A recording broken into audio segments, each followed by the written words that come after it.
Hey everyone, Farmington Mayor Nate Duckett. On today's episode of the Mayor's Table, we're kicking off the 25-26 school year with a bang. With us today is Superintendent Cody and Security and Safety Coordinator Dale Bode. We're talking about things that have happened in the past school year, things that are happening now, and things that you can look forward to as our students return to school. Great episode.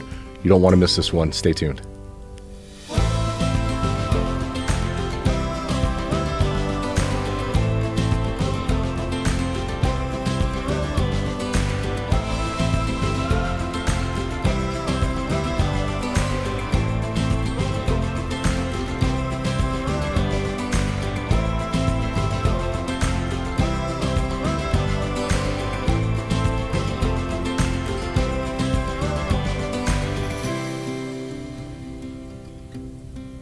Everyone, welcome to today's Mayor's Table. With me today, we have representatives from one of the best school districts, if not the best school district in the state of New Mexico, Superintendent Cody.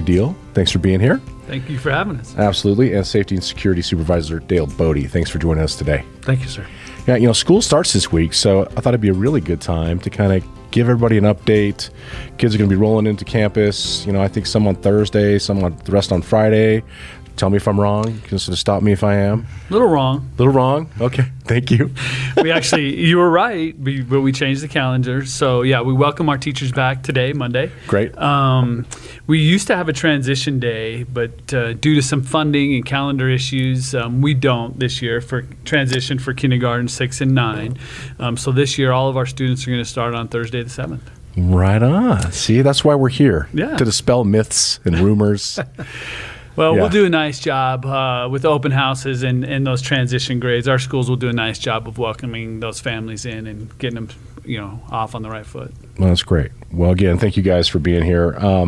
Tell me a little bit let's go back a little bit.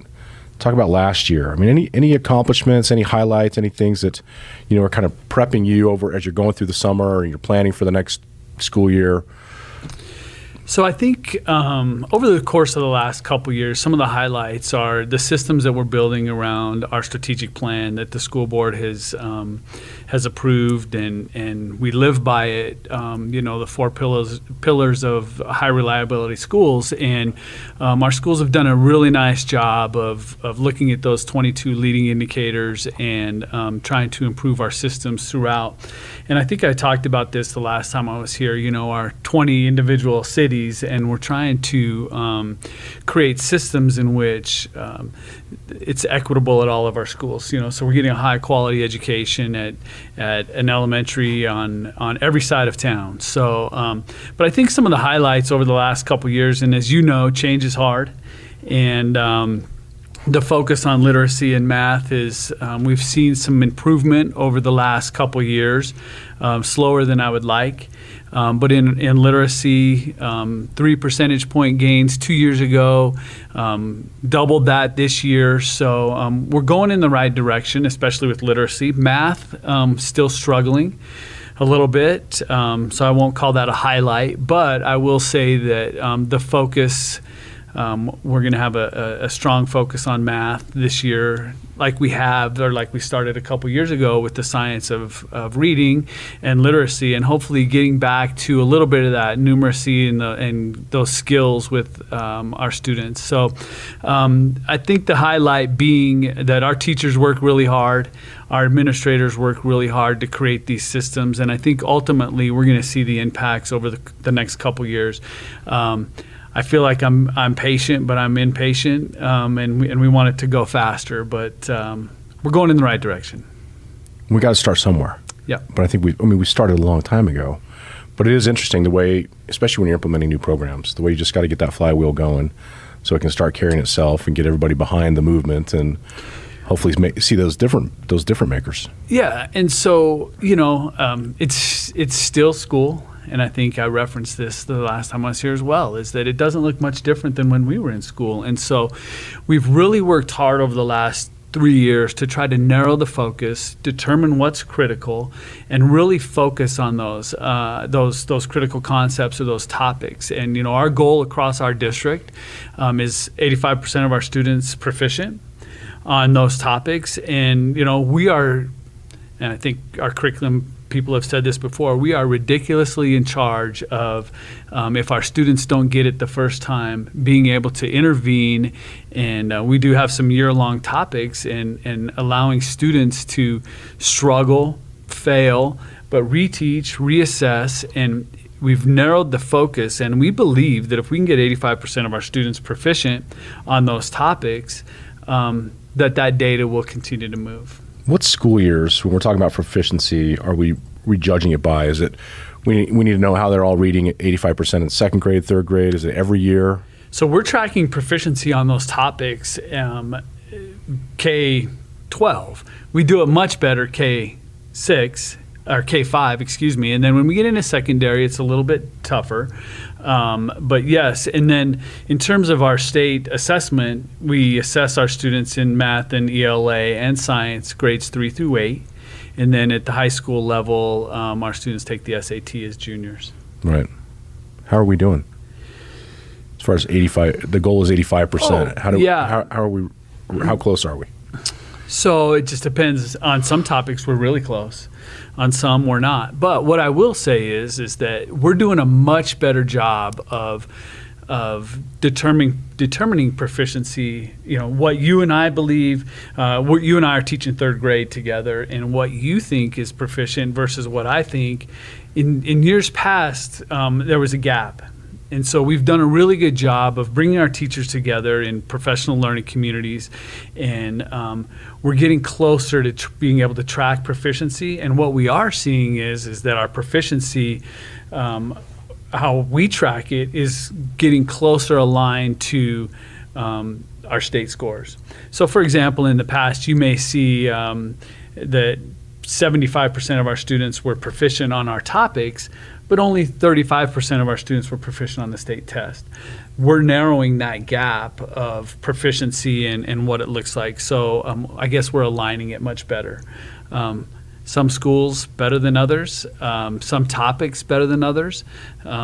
So change is hard. Sure. We're getting closer. Well, good. That's good news. Mr. Bode. So Sure. I know one of the things that impact students' ability to learn, obviously, is do we have safe schools for our kids to go to? What distractions are existing in their daily lives?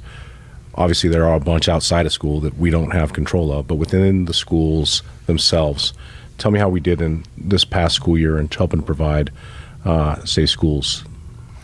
I thought we did a lot across the board.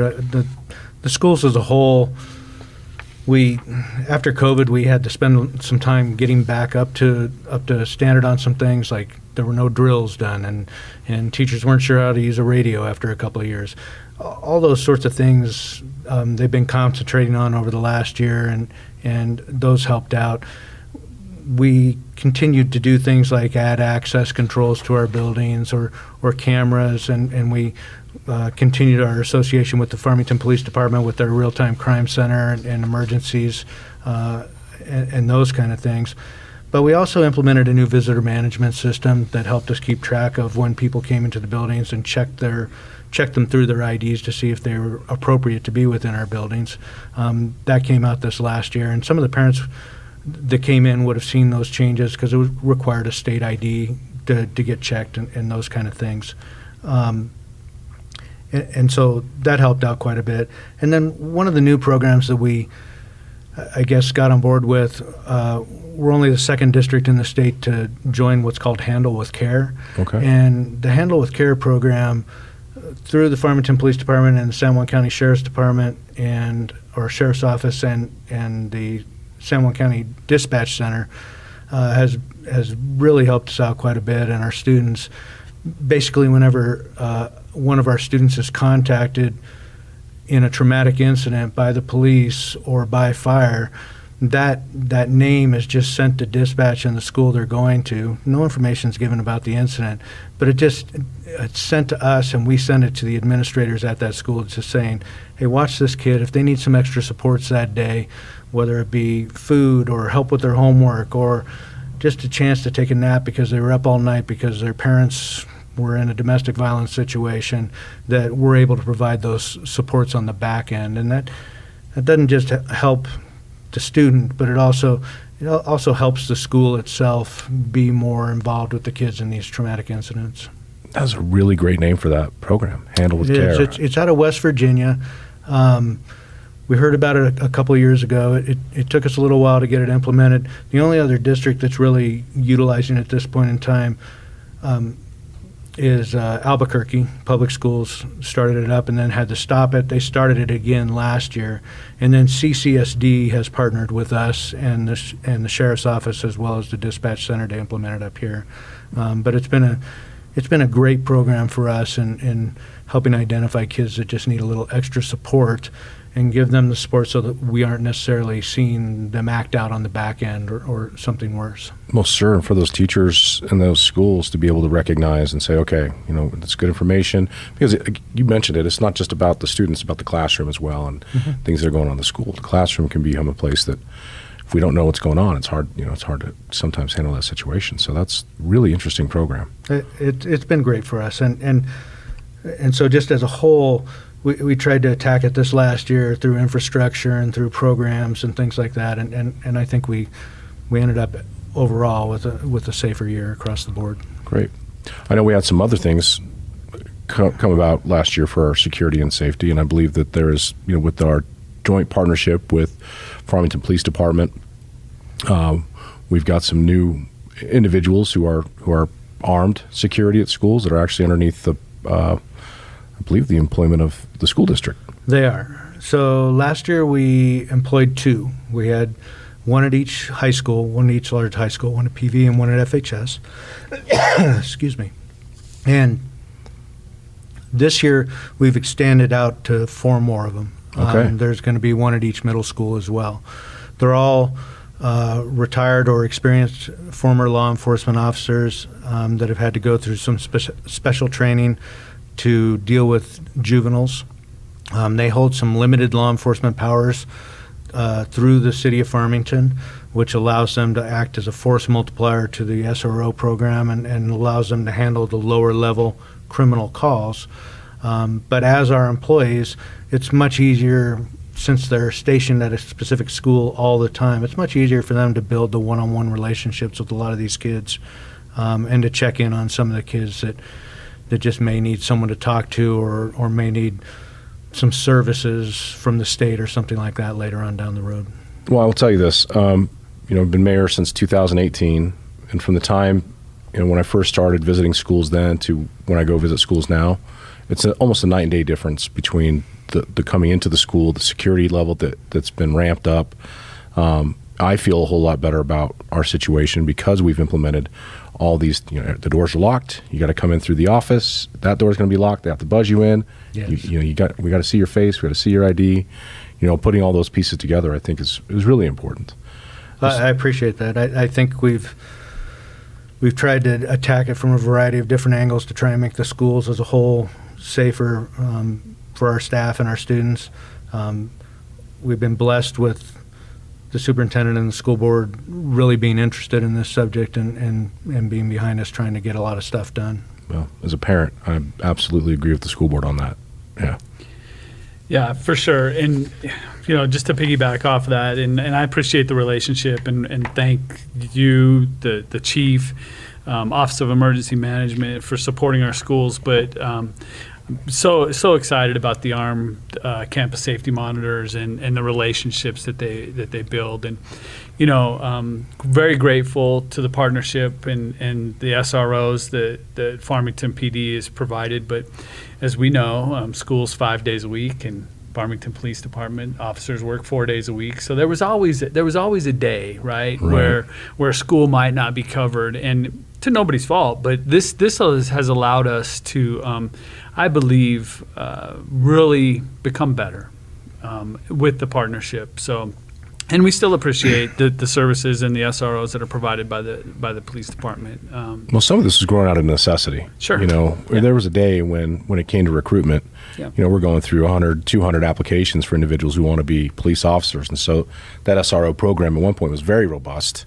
Of course, times have changed, and we want to continue to encourage individuals to serve their community in a law enforcement role because it's critical that we have these people in that place. But I'm glad to hear that, to your point, you feel like it's allowed the schools to get better, and especially in this security environment. I think it has. I think it's also important to note that this is the only program of its sort in the state. So when the city came forward with this model, they were able to do it under the ordinance that was in place here in the city of Farmington, and we were able to piggyback off that ordinance and then create this program from scratch. There's no other district in the state right now that's following this model, and so we're being observed by the state's risk management section. Several other districts throughout the state have contacted us to get copies of MOUs and a variety of other documents that we have, and how we put the program together, how we put the training together, what the MOU looks like in an attempt to model it as well in the future. Because APD doesn't have any role within Albuquerque Public Schools because APS has their own security force, correct? APS has their own police department that operates under the authority of the Albuquerque Police Department, I believe. Okay. But they're their own separate different agency, and they're a full law enforcement agency. Probably the next biggest district or that has something similar would be Rio Rancho. And Rio Rancho just has former law enforcement officers that are Class 3 security officers. We're the only ones that really kind of meld the two things with some law enforcement powers, armed people, and having that law enforcement experience as well going along with it. Well, I tell you, I appreciate the fact that we're trying to stay apprised of really what I would call, and maybe I'll use this phrase, it was cutting edge type situation. Again, this is unique. We're groundbreakers in this way. We're challenging the process, but trying to work with the components that we have up here, the resources we have, to put a good model together. So. Well, it's certainly a priority, and I just want to highlight before you move away from safety, or I'm sure you'll come back to it, but every year we give a panorama survey through the state to our students, to our families, to our teachers, and I don't necessarily like this number, but what I will say is that when we survey our families about school safety, 74% of them are favorable. And that was actually up 10% from last year. So kudos to that team, and even 9 percentage points above the state. So they're doing really good things. It's good to have them close. For sure. No, it's we want to be better than that. Well, but for sure. I mean, perception is reality. Yep. And I can tell you, my perception going to the schools is that we've done a lot of great work. Yeah. We've improved it tremendously, and I'm sure the training that's happening with the teachers and situations that has also grown quite a bit. So that's a telltale sign of positive things. Yeah. That's good stuff. Great. Knock on wood. We don't want anything bad to happen in these schools. Right. But that's where, one of the things we talk about quite a bit, and we've put out some information for folks just in regards to how parents can help a lot of these situations that we're dealing with in schools. So much of what goes on with our kids, it has to do with us as the parents. And we have a responsibility, and this is one of the things growing up. I was like, I'm going to be the best father, and I'm going to set expectations for my kids. They're going to know what is and what isn't going to be allowed and why. And encouraging them when it comes to school to create great relationships with the teachers, with the coaches, with your fellow classmates, getting involved in extracurricular activities. Those are the things that are going to benefit them for the rest of their lives. So we want to continue to encourage that, because it makes your job easier and your job easier and my job easier when parents are involved in a positive way. But I guess that goes without saying. Tough to do. Sometimes. But yes, it's good.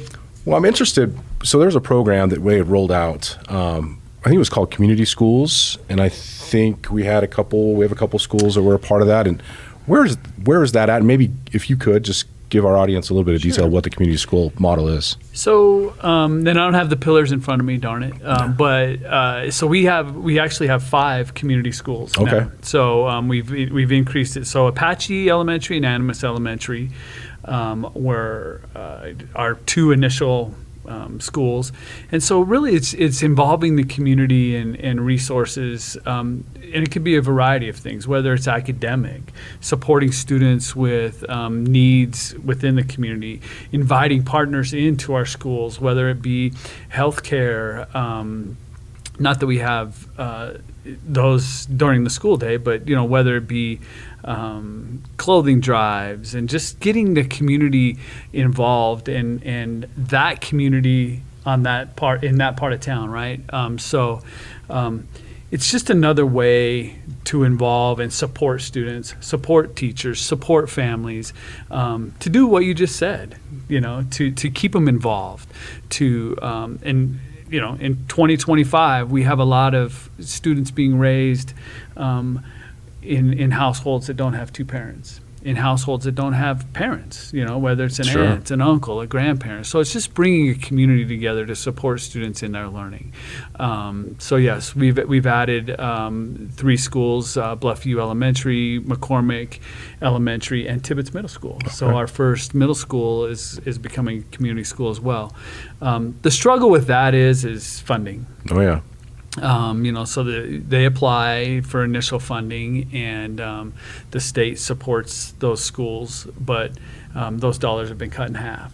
So now it's up to the district to supplement or support those programs as well. So it's a good. In theory, it's good. And the more support our students receive in school, along with things that happen outside of school, the better. Yeah, I mean, I attended the, I believe it was the Animas Elementary School opening, and actually there was a community meeting, and then the opening, and then we had a community garden, and some other events that were tied to that. It was utilized when the governor came to town with her secretaries. They utilized that campus for her outreach efforts. But I saw it as like a great kind of center point for really what I saw was kind of the walkability community around it. People who could get to the school, didn't have to have a car, and it could be a lot of great things for a community type focal point. But yes, funding. Yeah. How much are we getting out of it? Is it going to be the benefit that we want it to be? Do we have the money to continue it? But this is year 3? Yes, this would be year 3 for Animas and Apache, year 1 for those other 3. For the other ones, okay. Yeah. Well, interesting. So yeah, I would just encourage people, if you see programs going on, go down to the schools, step into one. We get obviously a lot of critics who don't have true insight on things that are actually going on in a lot of different places. But if the opportunity exists, people should come down and check it out. There are really neat things happening in our schools beyond literacy and math, and you see it. Please follow us on Facebook, because we try to highlight those things regularly. Yeah, for sure. 2025-26 school year now happening. There's all sorts of good things going on. I am interested in obviously understanding what's going on with our fantastic new pre-K.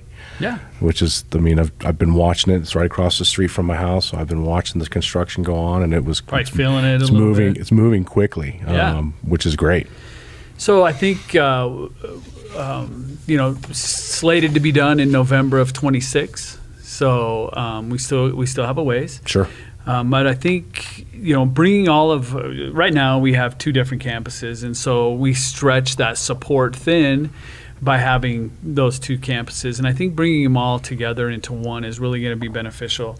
It'll be a great start for, part of our population to get ready for kindergarten, to get ready for school. But I think I wouldn't say the most important piece of it, but I think what it's going to allow us to do when that school does open is open up our career and technical education. I was going to say the Kate Center is going to benefit quite a bit. We'll be able to expand, and we put out earlier this summer our expansion of our middle school pathways, which we're excited about.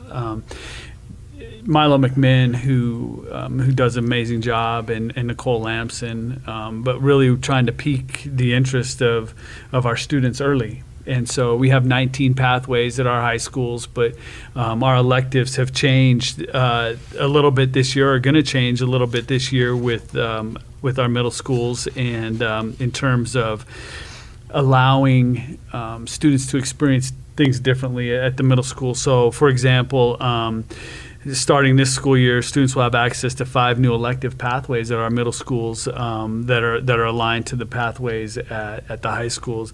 Things like skilled trades, welding, automotive, construction. That's great. Culinary arts, textiles and designs, public service careers. All right. Personal and career success. So getting it down into the elementary schools, the ultimate goal is just to spark their curiosity, right? Building those foundational skills, and help them to start thinking about their futures.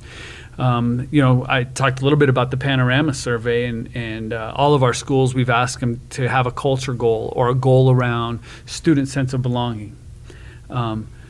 School doesn't look much different than when we were in school, but the student is much different. Right. What they're exposed to, what the technology that they have. We didn't in have their phones. hands. Yeah. That's probably the biggest thing. You had to sit down and you had to pay attention. We had no social media. The social media, No right? YouTube. Yeah. So, speaking of which, we can talk about that too, cell phones and screen time. But Let's do it.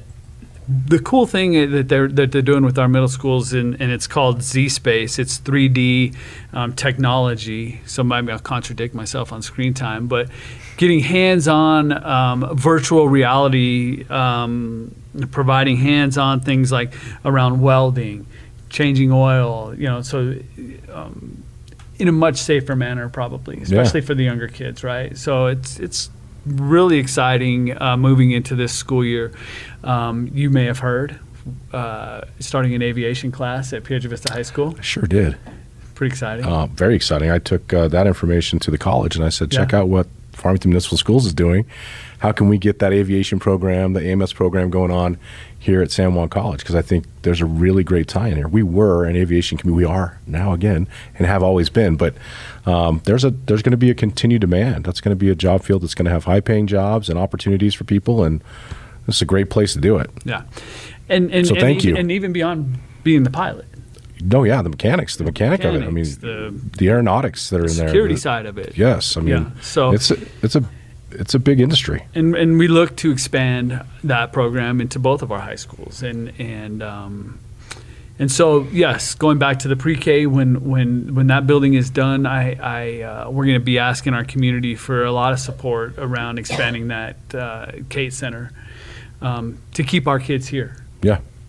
Well, you're focusing on those areas that are going to continue to have great job opportunities for kids. I mean, I saw a really funny program the other day where it was all the white-collar jobs who were losing their jobs, but all the blue-collar guys, all the plumbers, all the construction workers, everybody, all the handyman, they were making millions of dollars a year, and the white-collar jobs were going by the wayside. And I've tried to explain this to my son and his friends and say, look, we're always going to need people who know how to work the things that make our houses run, our cars run, our communities run, and they're going to be good jobs that you can have for a lifetime. So you've got to consider all those things. Going to college isn't for everybody. It's certainly encouraged in itself, but we need people to help us run this show. There's a ton of opportunities out there beyond college, right? And so just even in our school system, plumbers, electricians, but having our students shadow our own people and work-based learning, because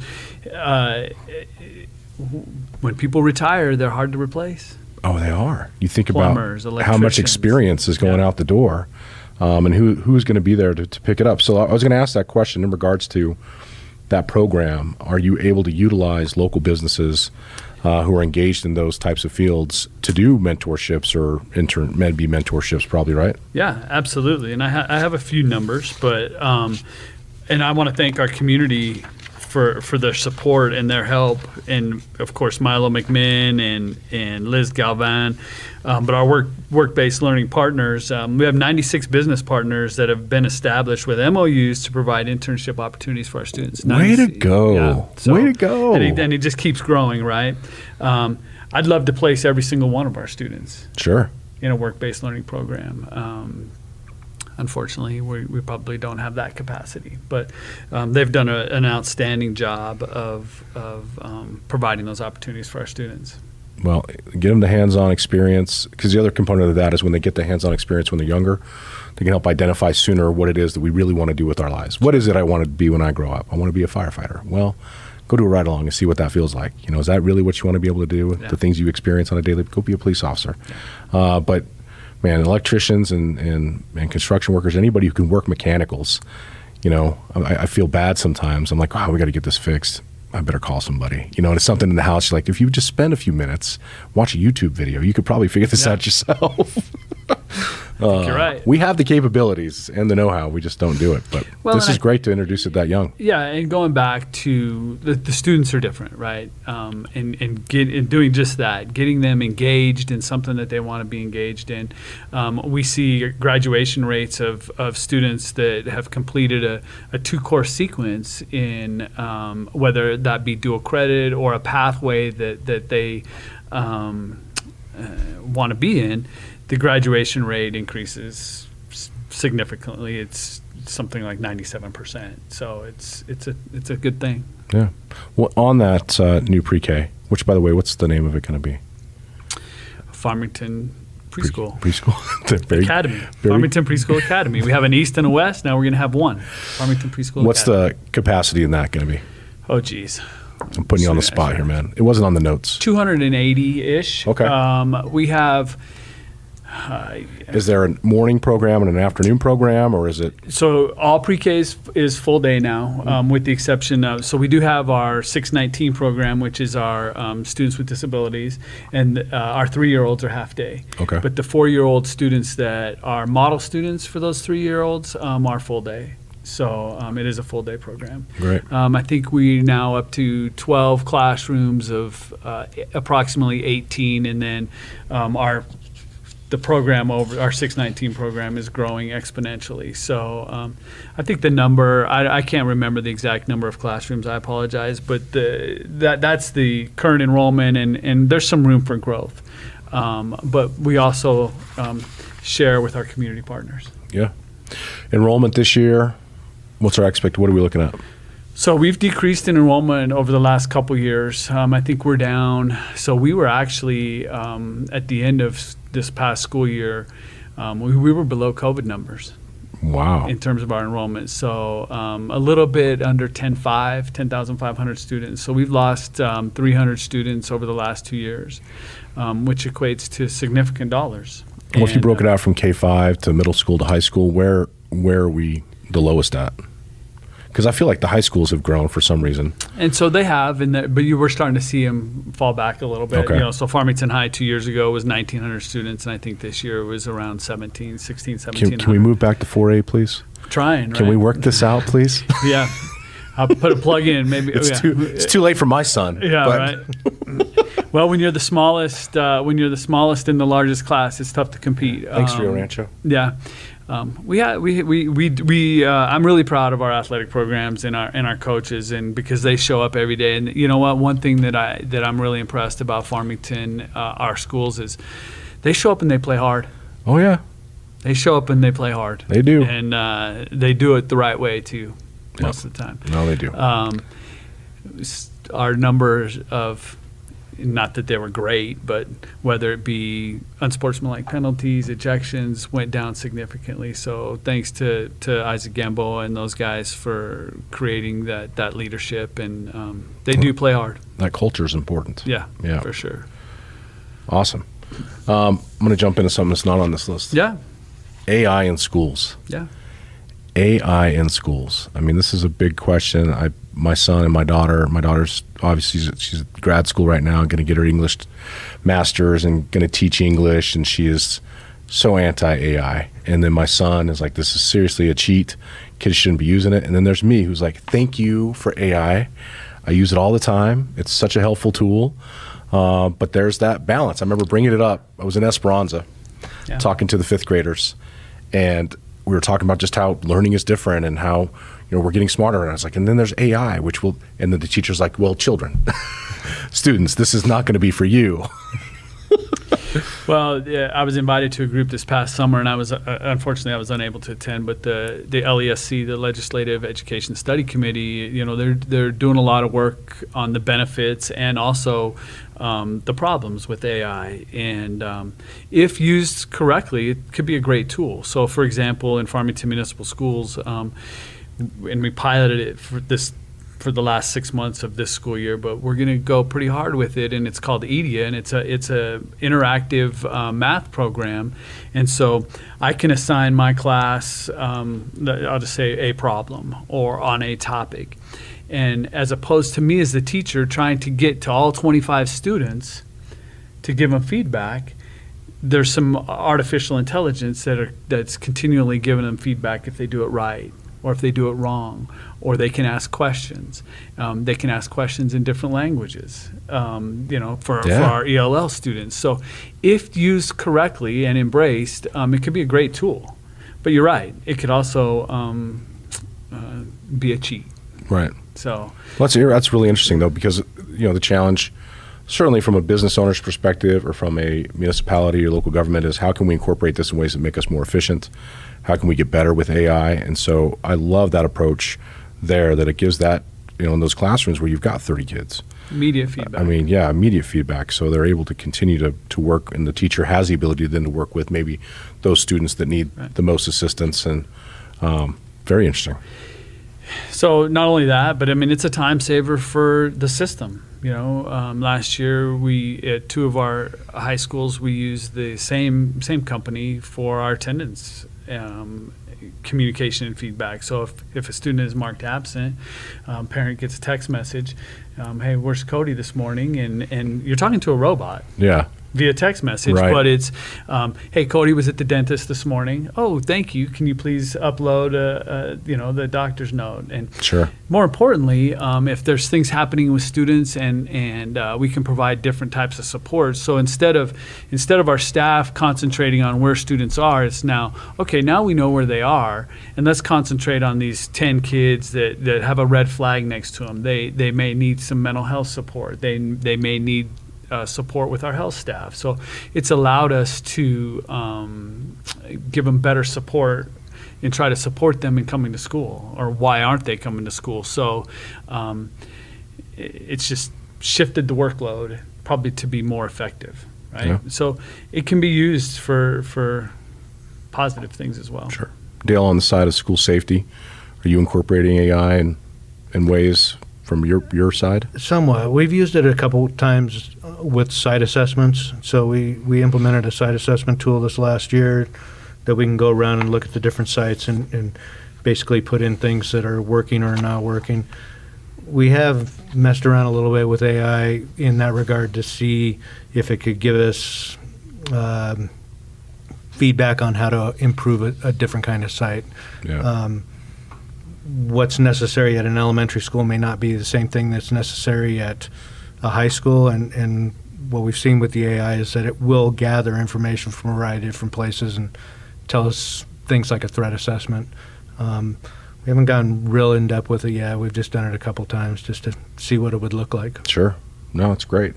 I think I've told my son this as well. Look, either you embrace it and find a way to use it effectively, or you're going to fall behind. Yeah. Because a lot of this workforce going forward is going to be based upon how well you can utilize that tool and have the abilities to prompt it in ways that make work easier, and more efficient.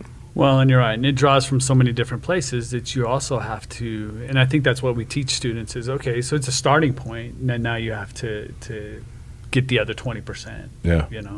Well, you think back, we're going to age ourselves here, but when we had to go to the library and we had to use the Dewey Decimal System to go do research and find things and use encyclopedias, but they were, encyclopedias weren't encouraged. I don't want to see you use encyclopedias for your information. And then the age of internet comes, and you're like, well, there's Wikipedia, and there's all this easy access to everything on there. And then teachers have to become more proficient in recognizing whether or not the student actually wrote that, or they copy and pasted it, or where there's plagiarism. And then now, it's just interesting the way those things have leveled up over the years. It's going to keep going. It's going to keep going. Yeah, I don't know what's next, but this one's definitely going to be a doozy for society. Thinking of parents and the way parents can stay involved and utilize we're talking about attendance, and as somebody who's had to call the attendance office, for different things, I appreciate their support, but parents play such a crucial role, and I encourage all the time the idea of this partnership. Students won't be successful in school unless they've got support at home. Well, they will, because there's a lot of resilient kids. But it's so much easier for them when they've got somebody at the house who's behind them, encouraging them, supporting them, spending time with them, checking on them. You know, how are you doing on your schoolwork? Show me what you're working on. Those little moments are just so critical, I think, for the long term. But what are other ways that, you know, our parents can help support the kids so we make this the best school year ever? Well, and I appreciate the topic, because we see students that are successful typically have a great support system, whether that be at home or community schools, whatever that may look like. But one thing that I've committed to this year, and it's been with the help of one of our board members, Miss Krista McWilliams, in terms of the focus on literacy and how do students get supported. And what we have found is that we can't do it all, right? And so we do need our parents' help. And we don't do a very good job of communicating. We do through our APTT, academic parent-teacher teams, of inviting parents in and giving them goals to support their students with literacy or with math. So we're really committed this year to letting parents know where their students stand. And beyond the proficiency, us tracking our proficiency, but with whether that be with state data or our iStation data on students' reading levels. So we need to get better at talking to our parents and letting them know how they can help, whether that be with a skill or just providing an opportunity for students an hour at night to read, or whatever that may be. But I think it's all what you just said. It's asking questions. It's talking to their students about, what did you learn today? Talk to me about it. Let's have a conversation. And I'm just as guilty of it. You know, we all come home and we don't have these conversations much anymore. You know, we're on our phones, or we're doing many other things. Yeah. But just asking questions, being involved. There's so many ways to track what students are doing. We're going to be moving towards a new student information system, but Power School as it sits, I mean, you can log in every day, see if your students turned in homework, see if they haven't, checking their attendance, monitoring their classes. So keeping involved is huge. Communicating with their teachers regularly. Everybody has an email. Yeah. You know, so this whole idea of parent-teacher conferences, you know, we've taken a little flack over that the last 5 years, that we don't have parent-teacher conference days anymore. Well, those were designed a long time ago because there wasn't the means of communication that we have now. My goodness. If you don't know what your student's doing from day one, there's ways to know that and track that. You don't have to wait till November or February to be invited into the school to hear about it. No. You know, you can see it daily. I get notifications from the schools multiple times a week. You know, I get phone calls and text messages, and then I'll get the emails. And I'm sure I could go in and play with that, where I would only get one of those things. But for me, it's like, look, if I want to know, they're certainly giving me the tools to know. Yeah. I get updates on what they've been doing. I get the report cards emailed to me. I mean, there's no hiding all that stuff. But yeah, but really, I mean, if my kid's a priority for me, then I'm going to prioritize that as well and make sure he understands that I am paying attention and I want to be involved, and let's do this together. If I could add just a little bit to it, you know, I do want them to be really involved with their academics and stuff, but I also, from my end, we've got an extensive section on our homepage on technology and internet safety and the different things that can happen to you if you're using technology wrong, or how someone can come at you through technology and get you to do things that are just not appropriate. And, and the resources that are on there are age appropriate for whatever child you have.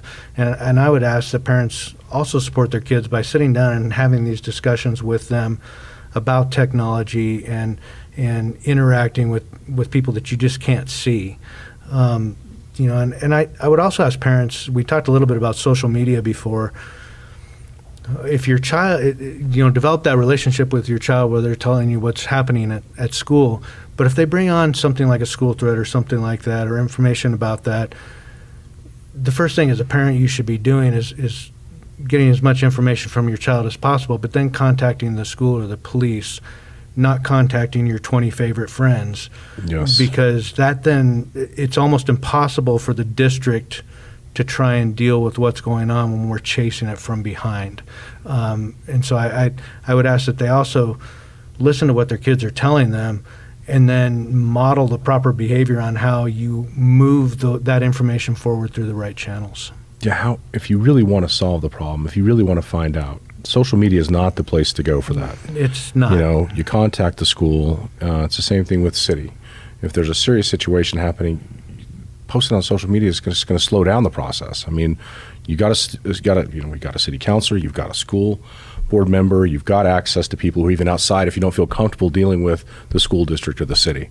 You've got representatives, that's their job, is to be liaisons and to listen and to try and seek for answers and solutions.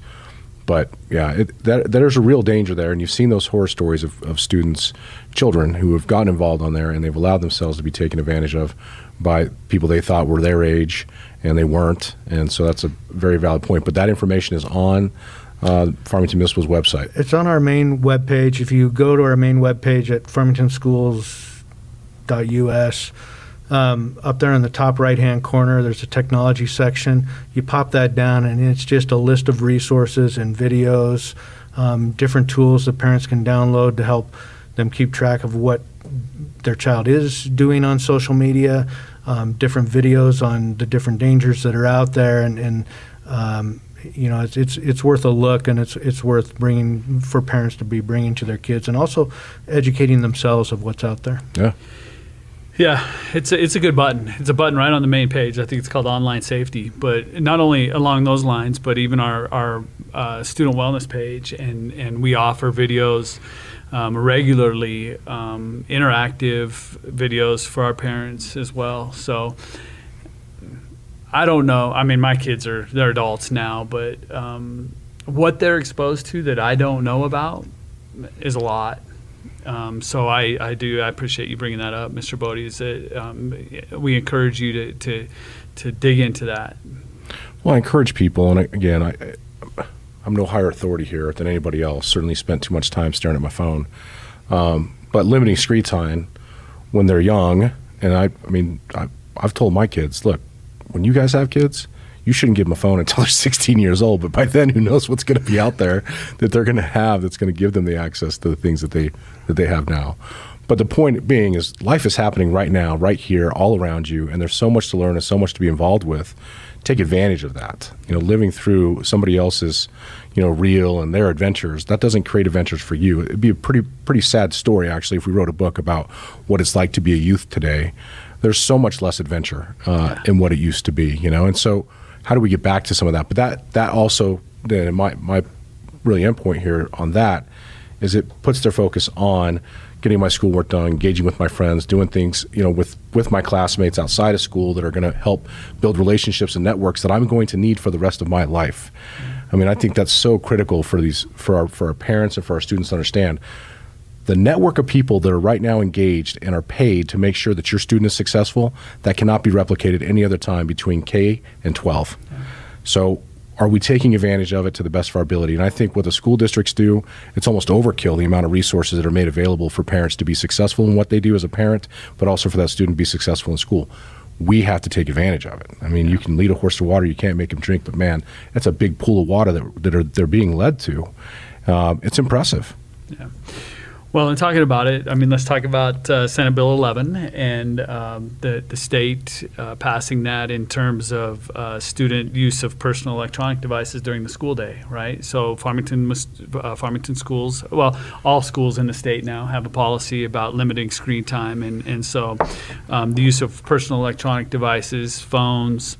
I think now that you can even buy a pair of glasses that are interactive. I wore some the other day. AirPods, all those things during instructional time will not be allowed. And we've seen a lot of positive impacts. Mesa View Middle School the last 2 years has not allowed the use of personal electronic devices. Discipline has gone down, bullying, those cyberbullying, sure, those types of things have gone down. Students actually talking to one another has gone up. So some of those things that you just said. So that will be at all schools this year. All schools. So yes. No phones.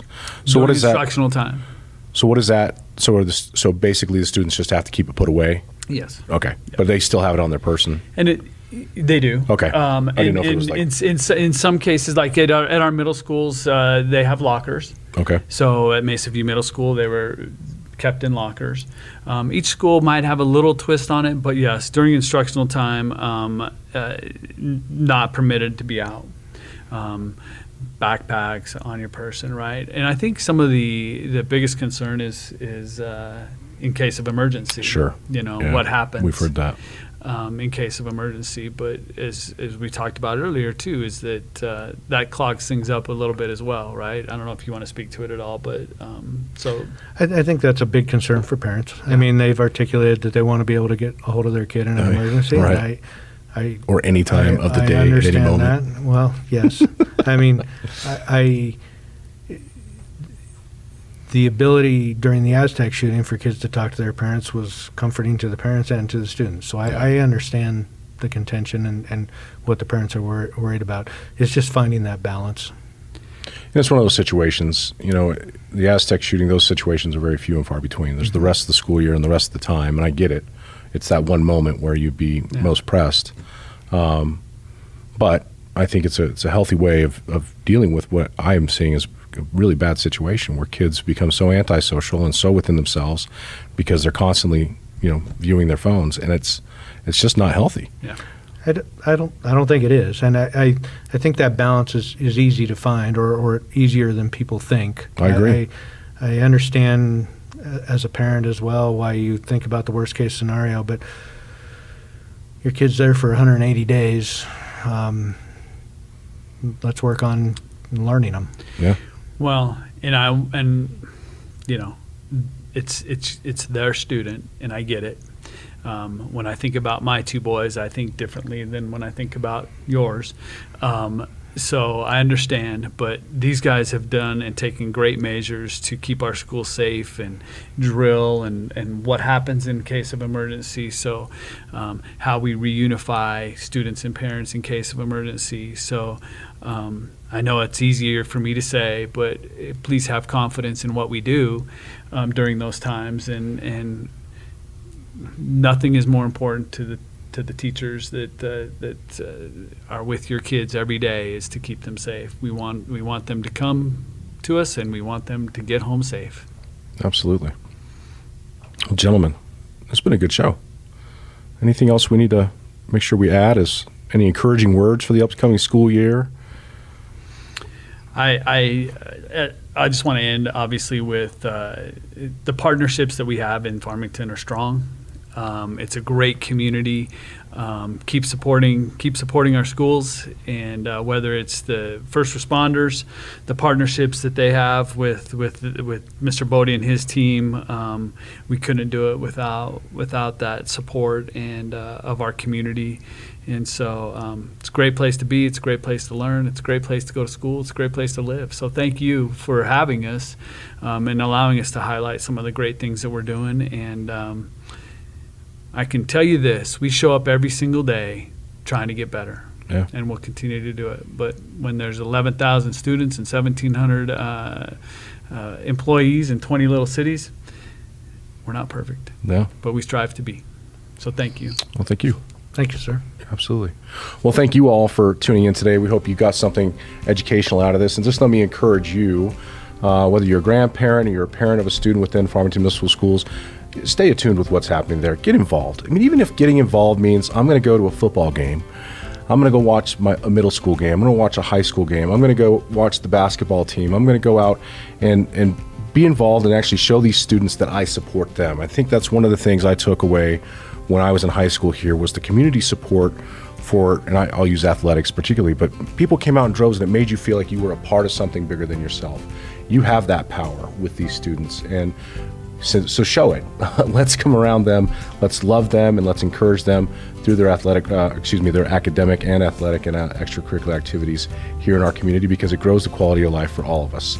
So thank you for tuning in today. Hope you enjoyed the show. We'll see you here next time on the Mayor's Table.